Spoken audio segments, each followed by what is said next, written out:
There are people out there who love Donald Trump, believe it or not. There are people obsessed with Donald Trump. And then at the top of the mountain of this cult, there is perhaps Natalie Harp. So she is a former right-wing television host turned White House aide, and she likes Donald Trump more than maybe anyone else in the world, and I'm totally including his family and wife in that. So she's been occasionally in the news. You might have heard of her. She's called the human printer because she carries a printer and a battery for it wherever Trump goes so she can print out tweets praising him and positive news stories because he's a child and he needs to be told that he's awesome at all times. And it's not enough to read it on a device. He literally wants a piece of paper with a digital message saying that he's cool. But whatever, we need to talk about it. She's gonna be following him to the White House once again. And the way that she got to this point is actually pretty interesting. So she beat bone cancer back in 2019, which is great news for her. And she credited Donald Trump with saving her life on Fox News. That is apparently what put her on his radar. See, the way she said it, the medication that was available to her wasn't dealing with her cancer, but he changed a regulation that allowed people in dire circumstances to try medication that they wouldn't otherwise have access to. And she says that saved her life.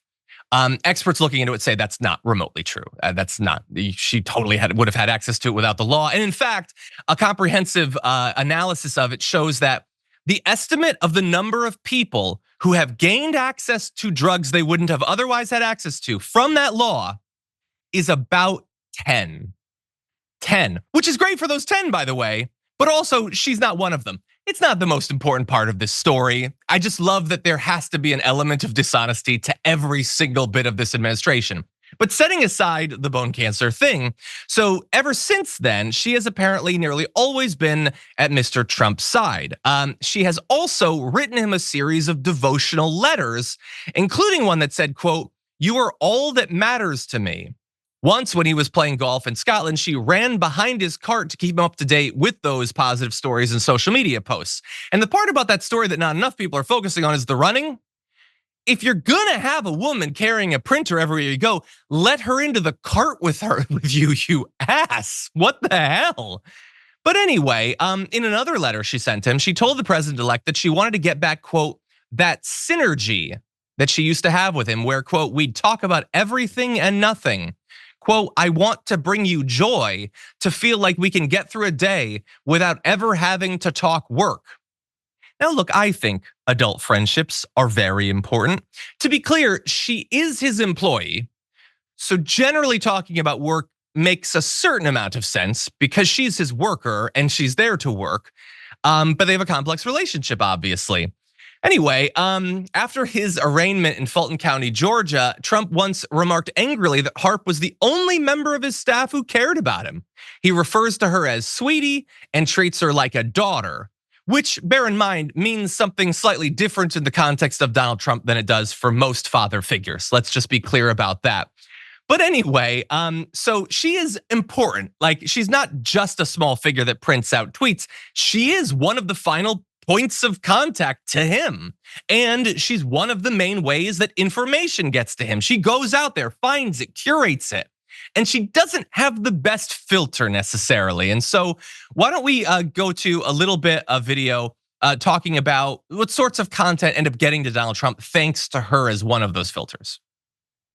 How many people are watching? Can we tell how many, Dan? How many people are watching? She's talking about how great San Francisco was before she destroyed it. A lot of talk about childhood. We've got to get to the border, inflation, and crime. Okay, so you see a little bit of their close working relationship, literally physically close working relationship. And so she's once again going to be following him to the White House. And look, there are some concerns outside of the work to this entire story because it is objectively weird. If you heard that, Joe Biden or Nancy Pelosi or Bernie Sanders had someone on their staff who was writing letters that are as fawning and insane as the letters Trump himself used to write to the leadership of North Korea, you'd be concerned about that because it's strange for an elderly man on his fourth wife or whatever. But then, of course, if she is going to be feeding him conspiracy theories and racist memes and things like that, that's also a concern. So with all of that on the table, Adrienne, what do you make of the story? So I think that Natalie Harp, 33 years old, I think that her work ethic is impeccable and it's stellar, and also so are her communication strengths in terms of managing him. At the same time, I think this is completely inappropriate for someone who is a president-elect. You know, the fact that Harp has unfettered access to the president and is this conduit for unvetted conspiratorial information, what that really does is it continues to put the United States in a more threatening position. It also undermines traditional mechanisms of oversight when it comes to a functioning administration. And the thing is that this is kind of Trump's MO, as we saw during his first term, his loyalty first approach. It resulted in appointments when you had unqualified people, and that eroded public confidence, but clearly not enough that they put him back in office. And the funny thing, I like to think, John, is that Nixon did similar things in terms of relying on close circles of loyalists. And it really contributed to unchecked abuses of power during the Watergate scandal. And so Trump is just lining himself up for a legacy of being this preposterously untrustable and completely and totally erratic president. But then again, apparently to the American people, that's not a deal breaker.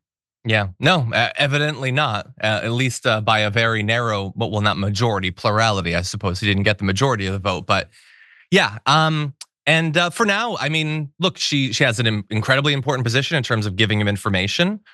There's a lot to this story that theoretically we might want to know more about, or maybe don't literally want to know more about, but are curious about in some level.